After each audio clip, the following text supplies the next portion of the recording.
Sa Islam po mga kababayan, ay malinaw po ang katuruan sa kaisahan ng Diyos. Kayo po ba mga kababayan, kapag ba tinanong namin kayo kung ilan ang Diyos na kinikilala ninyo, ano pong isasagot ninyo mga kababayan? Isa. Isa. Isa. Kayo po dyan. Isa. Di ba? Walang magsasabi na tatlo. Di ba?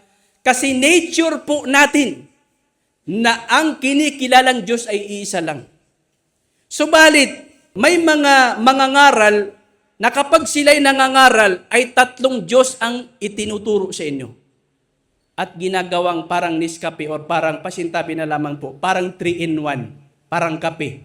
Tatlo, ginawang isa. Yung iba pa ay inihahalin tulad nila sa itlog. Yung itlog daw ay mayroong anong tawag doon, yung puti, tapos may yellow, tapos may balat. So tatlo, naging isa, itlog. Paano ba naman ihahalin tulad ang Diyos sa itlog o kaya sa kape, mga kababayan? So, sa Islam ay napakalinaw ang turo ng Islam sa kaisahan ng Diyos. Pag sinabi na iisa lang ang Diyos, talagang iisa lang yan. Literal. Qul huwallahu ahad. Sabi ni sa Quran, sa Suratul Ikhlas, sabihin mo na si Allah ay nag-iisa. Nag-iisa lang. Wala siyang anak, walang tatay, walang asawa, nag-iisa lang po ang Diyos. So napakalinaw. Sa pangalan ng Diyos, Allah, nagkakaisa po kami dyan. Mayroong Arabo na Muslim, Amerikano na Muslim, Pilipinong Muslim, Inchik na Muslim, mayroong Afrikano na Muslim, may Bisaya na Muslim, may Maranao na Muslim, magkakaiba-ibang tribo, magkakaiba-ibang lahi, kahit na ano pa mang pagkakaiba-iba, basta Muslim, tanungin mo, sino ang Diyos na kinikilala mo? Allah.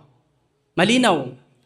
Pero sa ibang relihiyon, ibang pananampalataya o ibang paniniwala, sa pangalan pa lamang, hindi na sila nagkakaisa. Yung iba, tanungin mo, Yahweh. Yung iba, tanungin mo, Jehovah. Yung iba, tanungin mo, si Kristo. Yung iba, tanungin mo, Diyos Ama. Yung iba, tanungin mo, kung ano-ano mga pangalan ang sinasabi nila, hindi nagkakaisa sa pangalan. Kami mga Muslim, kahit na magkaiba-iba ang lahi at tribo namin, kapag tanungin kami sa pangalan ng Diyos, Allah.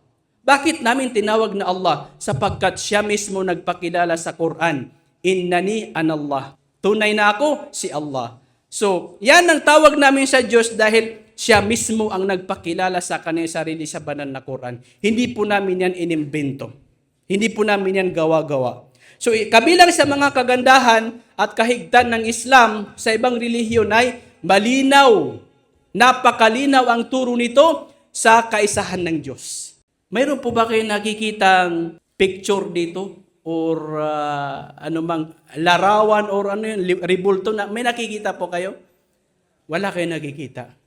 Bakit? Dahil pinadali sa amin ng Diyos yung connection namin sa Kanya.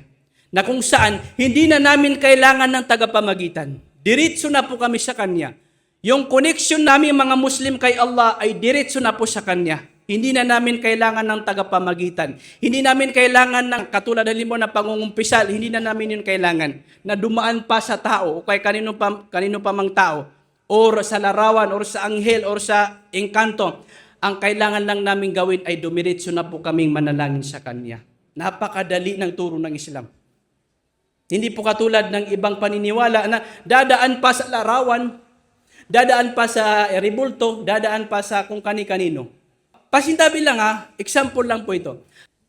Yung asawa mo, halimbawa, mayroon siyang kinakasama na ibang lalaki. Tapos nung nahuli mo sila, ang paliwanag niya o ang kanyang katuwiran, mahal ko, sweetheart, ikaw yung mahal ko, ikaw yung iniisip ko habang ginagawa namin yun sa hotel. Tanggap yun? No way. Hindi. Di ba? Ang iniisip natin, ang Diyos, pero ang sinasamba natin ay ribulto. Sasabihin natin, Diyos ko, ikaw naman yung nasa isipan ko, pero iba yung sinasamba natin. Tatanggapin yun ng Diyos? Hindi niya tatanggapin. Hindi, kailangan ng Diyos ng tagapamagitan para lang makarating sa Kanya ang ating pagdarasal at panalangin. Ang kailangan lang nating gawin ay taos-puso na pananalangin na siya lamang yung kikilalanin natin at diretso sa Kanya yung pagkilala at pagsamba natin. Kaya sa Islam, walang rebulto. Bawal yan. Diretso po, napakadali lang ng turo ng Islam sa relasyon natin sa Diyos. Diretso po tayo sa Diyos. Kahit saang lugar, kahit anong oras, pwede tayong manalangin sa Diyos. Kabilang ito sa kagandahan ng Islam.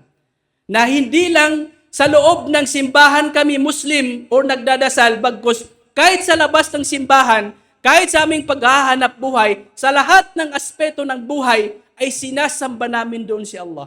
Ang Islam ay hindi lang ito relihiyon, bagkus ito ay complete way of life.